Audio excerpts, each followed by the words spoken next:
Le Petit Palais s'attache vraiment à faire découvrir ou redécouvrir des grands artistes européens. Nous voulions mettre à l'honneur une personnalité très étonnante, Vincenzo Genito, un sculpteur très apprécié évidemment en Italie, qui a eu un moment de gloire en France, mais qui a été totalement oublié depuis. Genito est vraiment un artiste inclassable par la qualité de sa technique et en même temps la fraîcheur de son inspiration. Un artiste qui vraiment impose un nouveau regard sur ces sujets et en même temps une virtuosité technique absolument fabuleuse.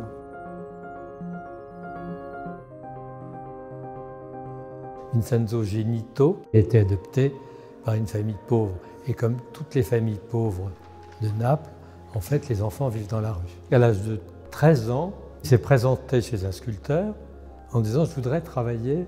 Donc le sculpteur lui a donné du travail et très vite il a dessiné, et ce qui fait qu'il est entré à 14 ans à l'académie.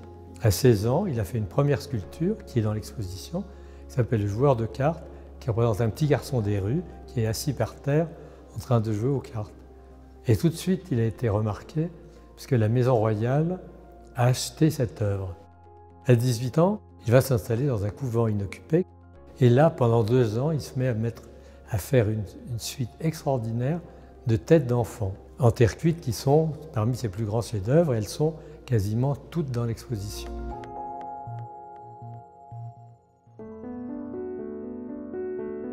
Nous avons dans l'exposition toute une série de bustes d'artistes qui ont été faits à la même époque, qui connaissent le succès, donc on lui commande des bronzes, et donc là il est vraiment reconnu. Et il a donc 22 ans.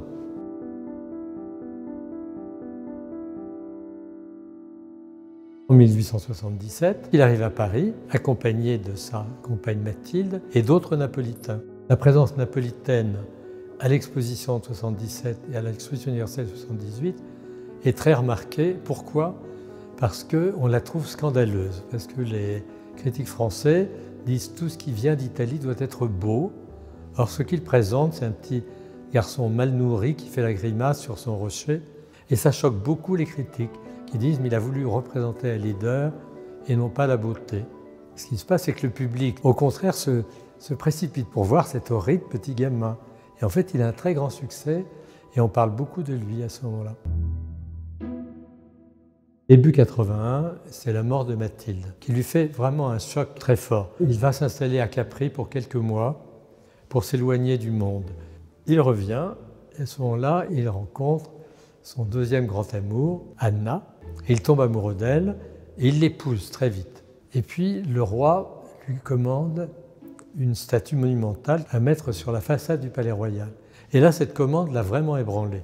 C'est à ce moment-là qu'il commence vraiment à avoir des crises de folie. On pense maintenant qu'il avait l'esprit assez fragile et que plusieurs coups ont dû provoquer ses premières crises de folie. Il se fait interner d'une certaine manière 6 mois et il revient chez lui, mais finalement il s'enferme chez lui et pendant 20 ans il ne sortira pas vraiment de chez lui, tout en continuant à sculpter et à faire des dessins. La folie l'a fait changer de registre en ce sens que ça a toujours été un merveilleux dessinateur. Mais avant, il faisait des dessins à la plume qui étaient plutôt des esquisses pour ses sculptures. Là, il fait des dessins pour faire des dessins et qui sont vraiment de grands chefs-d'œuvre très en avance sur son temps. Le dernier dessin qu'il fait d'Anna est un dessin qui est stupéfiant, qui représente Anna en train de mourir. Elle est assise et c'est un dessin très émouvant. À partir de 1910, il décide de s'intéresser à l'Antiquité et plus encore qu'à l'Antiquité, même à la Grèce. Et il se met à être fasciné par 2 choses. D'abord par la figure d'Alexandre le Grand. C'est comme s'il s'était identifié à Alexandre. Et aussi, il s'intéresse à cette femme avec ses cheveux en forme de serpent, la Méduse. C'est pour ça que je suis très content que le Petit Palais ait décidé de le remettre au niveau international. C'est la première exposition en dehors d'Italie jamais faite sur Genito.